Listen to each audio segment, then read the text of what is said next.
Hey everybody, this is Rydo and we are back to cross set. Let's continue. We've got a little bit of a challenge here with an 8x8 puzzle, although it may not be as difficult as I'm thinking. Uh, One of the things that I'm considering as I'm recording this series is how I'd like to be informative, but I can't really afford the time management to uh, turn my series into just like an actual full-on educational lecture on how to do puzzles like this. Like, I'm solving it right now and I'm not explaining any of the actions, and even when I do try to explain actions, I'm not being very descriptive or helpful. I'm no teacher, nor do I claim to be one, but uh, the that's an interesting perspective that I should look at when I cover games, particularly puzzle games. Like, when people watch me play an action game or like something, yeah, an action game, whether it's shooting or swinging a sword or anything like that, it's easy enough just to tell people that the saying "get good," because that's really all it is you've got to practice and uh, get your reflections or responses and know the right buttons to push and win. Uh, Here, it's actually know the solution on a conscious level, which is not usually how you play most games. You mostly play on a reactionary, subconscious level. Uh, so it's a little bit different, but like I said, I can't sit here and explain like this 4 has to be a 4 because this one is here. I've done that many times already, but I can't do it for every single one, nor can I say something that's not repetitive, because often in video games, and that's kind of what makes them a game, you have this issue of doing the same thing over and over again. Kind of like a job, but entertaining. And so saying the same thing over and over again is not very helpful. This 4 and this 8, for instance, makes this a 2. Which makes this a 6 because of this 5 and this 2, or this 2 and this 5 here. So that makes that a 2, by the way, and that also makes that a 3.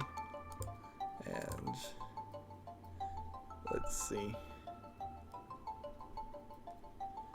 This could be the 2, the 3, and the 8 here make this a 1. And the 2 makes this a 7. And the 5 makes that a 4. So I've done half of this puzzle with barely even discussing it or saying the same repetitive things, which I'm sure it's also a little bit annoying to hear me sit here and go, well, that's that and that's that.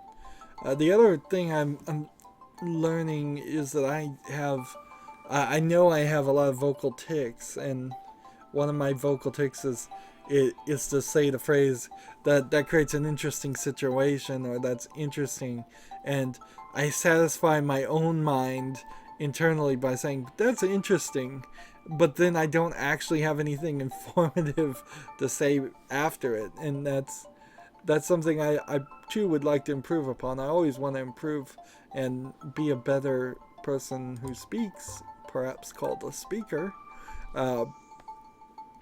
But yeah, I've realized that I'm like, yeah, it creates an interesting situation when this happens, and then I say nothing else. I need to train myself to say it makes an interesting situation because this happens, and that's part of I'm not missing. So this 6 and this 3 makes that 8. This 1 makes that 2.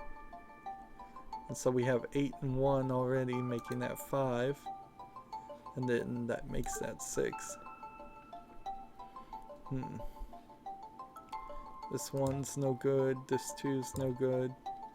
We need a 5 and a 7. And there's only one 7, so that's 5. This puzzle seems a lot easier than the one we just did. It's how many starts, I think. Like, how many different places can I find something? Like, this 4, by default, is just 4. Which means this is a simple calculation to do to say, well, of the 2 options, the 7 and the 4, it has to be 7. Because of the rules. That I guess we should probably go over the rules again at this point. It's been long enough that there's supposed to be in every column and every row a 1 and only 1 number between the minimum number, which is always 1, and the maximum number, which is the length of the column and the row. So since this is an 8 by 8 square, that it is 1 through 8. If it was a 7 by 7 square, it would be 1 through 7, and so on and so on. This is actually a slightly more difficult, in my opinion, version of Sudoku, because in Sudoku it is an 81 grid, so 9 by 9, which is something we haven't seen at all. But you're given an extra bit of help in that each 3 by 3 grid in a Sudoku grid is also has 1, 2, 3, 4, 5, 6, 7, 8, 9. One of each of those digits, 1 through 9. And that makes it a lot easier. Also, there's certainly things that could have been done in this game to make it a little bit kinder on the player instead of just having to do all of this mentally, but I am able to do it. I'm not gonna go as far as to say it's doable for everybody. If you do not have a mind or a memory for numbers, that's not going to I could see a lot of players not succeeding here. This 7 makes that 6, making that 4. And see, we need 1, 1, which is that, and then we need a 3, then we need an 8. 6 and 4 are out, so that has to be 2. There's 6 and 4 eliminates that. Then 2, 6, and 7 are all eliminated, making this 4. Then 4 and 5 makes that 6, which makes that 7. 5 makes that 1. And then this 4 makes this 6.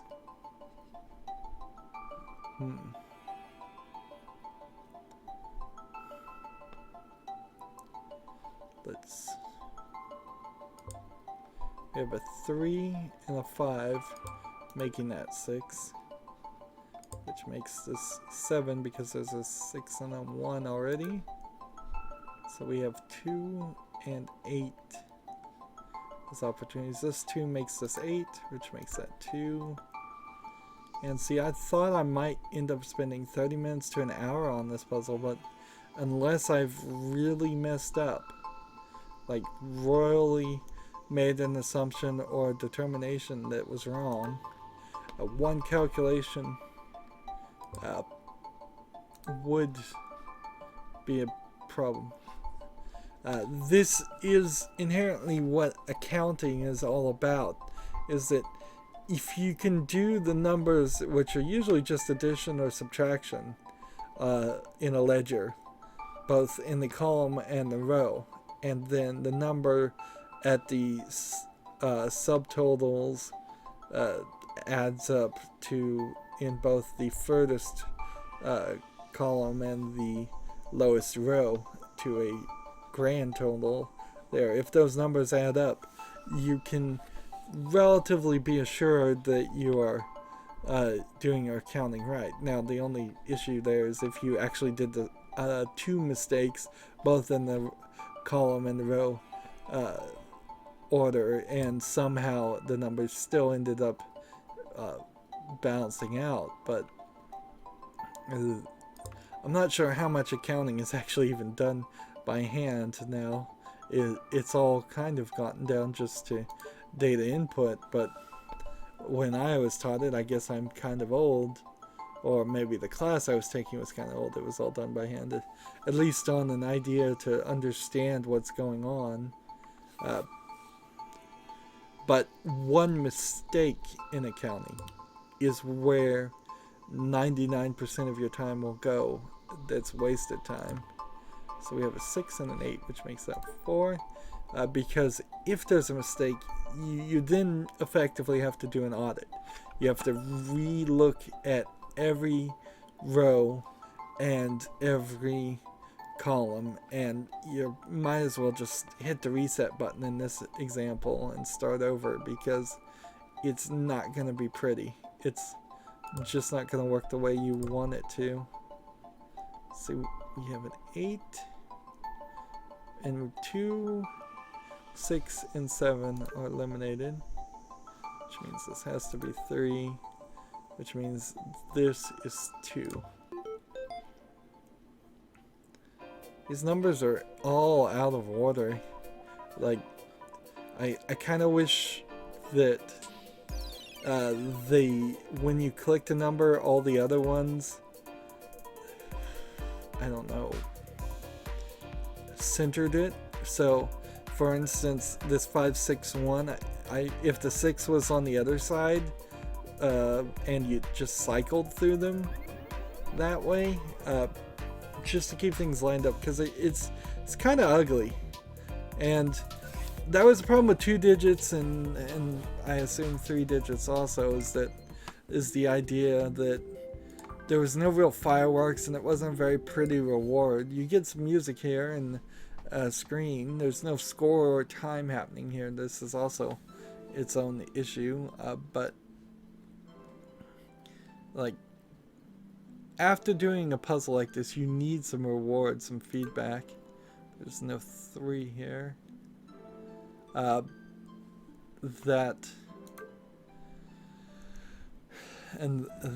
element is just not feeling like it's occurring in any of these puzzle games. It seems like a lot of these people who make puzzle games in Unity, they are both Unity games. They're probably really easy, like student project style things to make, if I was to guess. And really easy being a very relative term here. I mean, I probably couldn't make them in a reasonable amount of time, but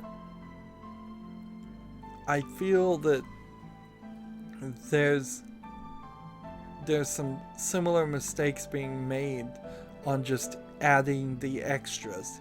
And a small game where you're sitting around on the same screen, it needs a lot of extras compared to a first-person shooter where you barely spend even a minute in the same area before you've walked another 20 yards in some direction and shot 5 more enemies that are capturing the player's attention. Here I can just look at every single pixel and I can make micro criticisms of how this is not legible enough. Level 5-1. I can read it fine, but it's not legible. I could make an argument, why is the menu over here instead of over here? Because in windowed mode, the X button would be right about here, and that's probably not where you would want it. But that is almost a unfair argument too, because I could make equally valid arguments to put the menu here, or here, or here, or there, because it's really just artistic decisions more than anything else. Let's stick with this column since that's the best we can do. 2, I think. There's only 1, 2, 3s. We have multiple 3s, 4s. We have multiple 4s, and 5s. Let's see. There's only 1 5. So now we gotta go back. 4, multiple 4s, 3s, multiple 3s. So we can't solve those two. And so I guess now we look at this column. We're looking for 1, we have multiple 1s. We're looking for 3s, we have multiple 3s. We're looking for 4s, we have multiple 4s. We're looking for 5s, we have multiple 5s. So nothing got revealed from that row. Let's look here. We're looking for 1s, we have multiple 1s. We're looking for 2s, and we only have 1, 2. And then 3s, multiple 3s. And then 4s, only 1 4. And then so we have 1 and 3 here, and we can't solve that. Which now this is the most information, this column that we just changed. And see, my algorithm here in my brain is causing me to remember like a value and a priority of which columns and which rows were most recently changed. This 2 makes this 1. This 1 makes this 5. This 5 makes that 4. Alright.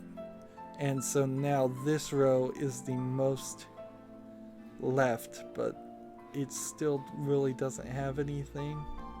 The next thing would be this, and the 4 makes this 1. So 4 and 1 makes this 3, which makes that 5.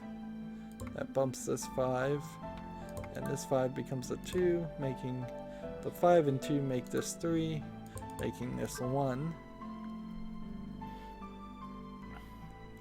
So I could do these 2 rows, but actually this row has the most amount of information. See, so we need a 5 and a 4, and well, that row can't be determined yet.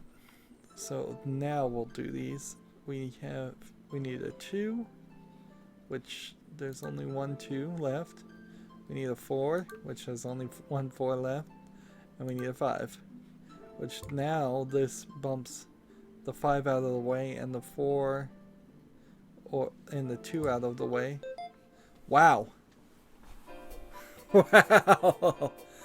Like, can we drag this out of the way? No. That another little micro criticism is you've put this on top of here and I have no way to see it, and all it says is excellent in tiny little text. Like, some of these by default, almost half of this puzzle by default was in the right position. I mean, I didn't even touch it. And I would love to say that's my mental algorithm doing its business and solving me a half of the work, and it seems like it is saving me a lot of work. Not solving, well, doing both actually. But in all honesty, it's probably not. I probably just got lucky. So this first row, which I imagine most people would be more inclined slightly to do rows before columns, needs a 2, and there's only 1 2 in this. So it now needs a 1 and a 3 and a 4 and a 5. So 2 and 5 are eliminated, but 3 and 4 and 1. So 3 and 4 and 6. There. So the old system would be to do the next row. The new system is to do this column. 5, bumping that to 3, bumping that to 4, bumping that to 2, bumping that to 6.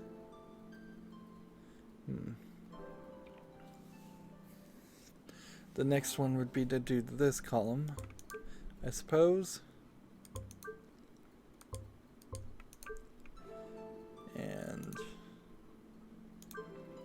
Then next one, this has to be 6 because it can't be 1.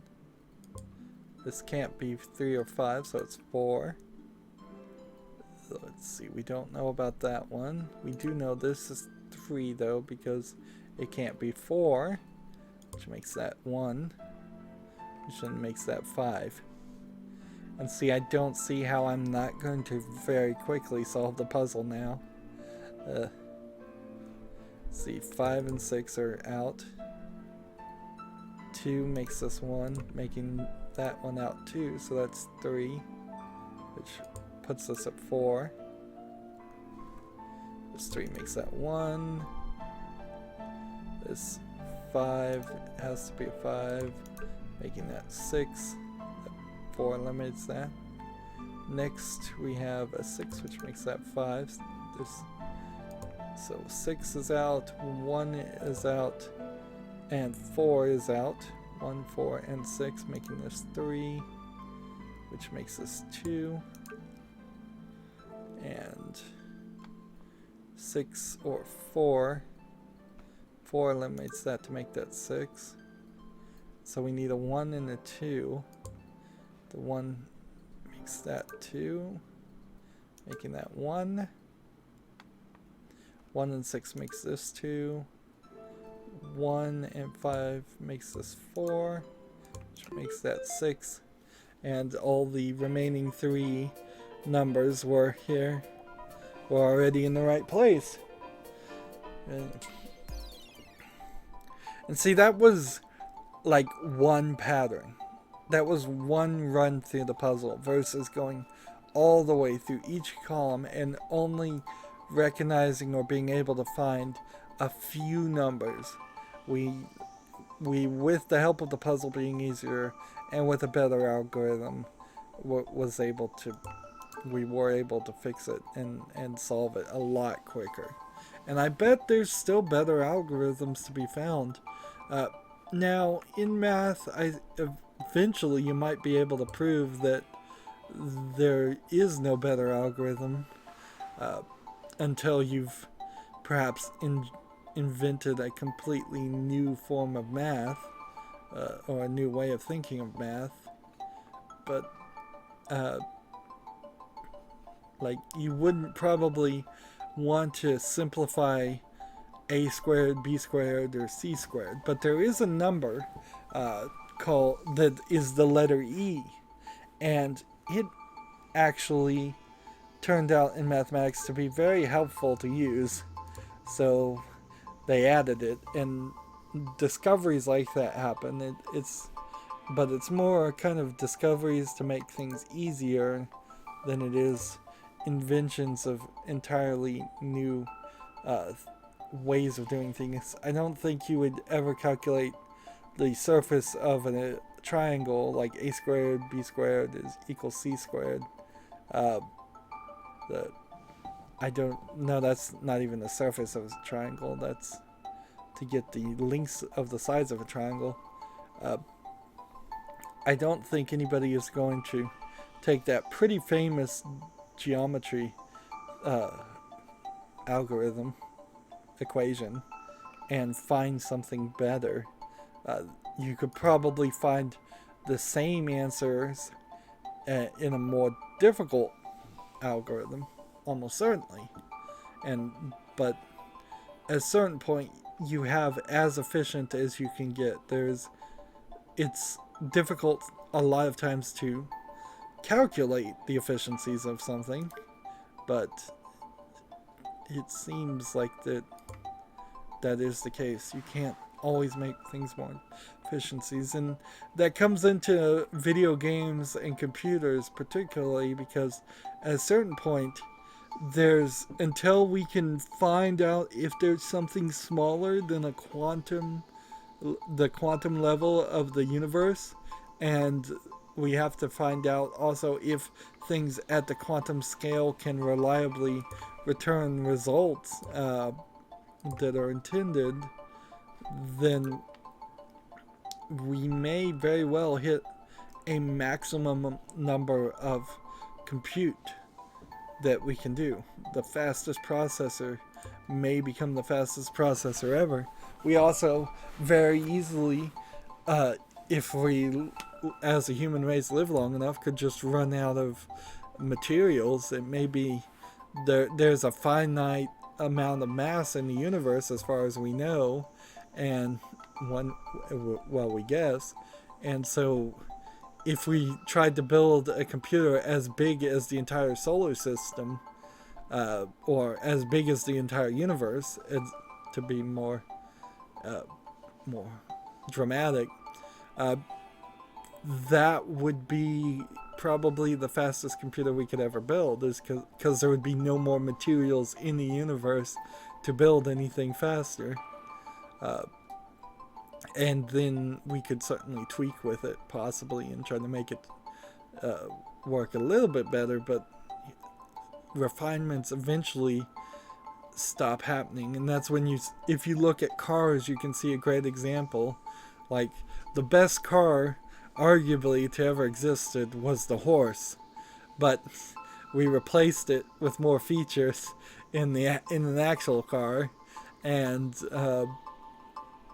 then we refined the cars for many, many decades, and now automobiles are not getting major refinements in their ability to actually drive a straight line at a certain reasonable speeds.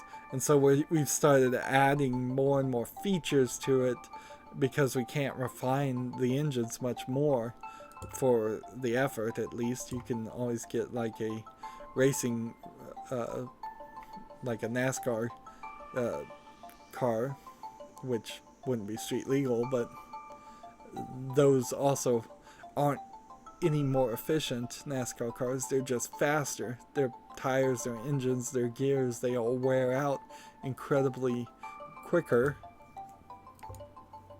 So instead we get air conditioner and cassette players, and then CD players, and then satellite radio, and window wipers on the fronts and window wipers on the backs, and electric power windows, and extra storage.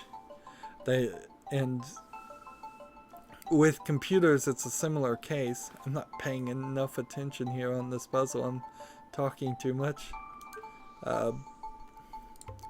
Where we've really hit this point where it's possible we won't hit much more than a 5 gigahertz processor, and how the processors in computers and video game consoles also are calculated or have already begun to cheat, because the front side bus, the core frequency, it used to be called front side bus, and those two things are slightly different.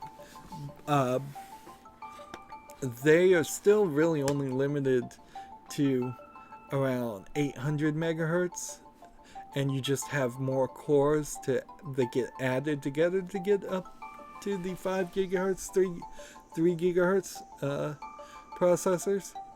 And I don't really believe we will get much more than that. When computers first started, they were running like 6 kilohertz, about. Like, that's a rough estimate that I remember. You could have chips that were running 6 kilohertz, and when they started to become relatively popular and made for home offices of rich people, they were running at 33 megahertz with a turbo button to 66 megahertz. And in the decades since, we've only gone from 33 megahertz to about 800 megahertz per single core. But we've added multiple cores to do parallel processing. And programs, ironically, have not gotten more efficient, in my opinion. They've actually gotten less efficient because there's more processing power to waste. Programs used to have to be written very specifically and very tightly to make sure they use the least amount of processing as possible, and now they are very flippant about wasting CPU power.